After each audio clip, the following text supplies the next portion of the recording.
பூமியில 2 துருவ பகுதிகள் இருக்குது. ஒன்னு ஆர்டிக், இன்னொன்னு அண்டார்டிக்.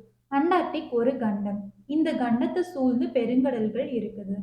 ஆர்டிக் ஒரு பெருங்கடல். இந்த பெருங்கடலை சூழ்ந்து கண்டங்கள் அமைஞ்சிருக்கு. இந்த வீடியோல நம்ம அண்டார்டிகா பத்தி தான் பார்க்க போறோம். பூமியோட வெப்பத்தை பனி சூழ்ந்த அண்டார்டிகா கட்டுப்படுத்துது.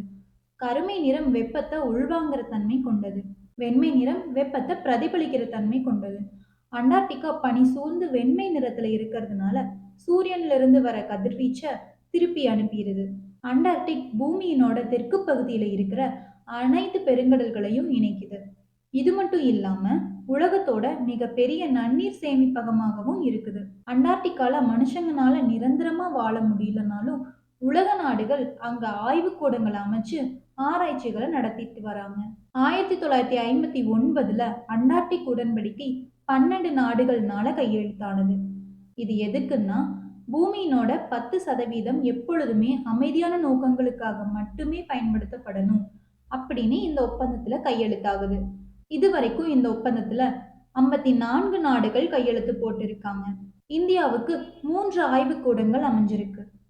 ஒன்று தக்ஷின் கங்கோத்ரி. இந்த ஆய்வுக்கூடம் பனினால மூடிருச்சு. இது இப்போ செயல்பாட்டில் இல்லை.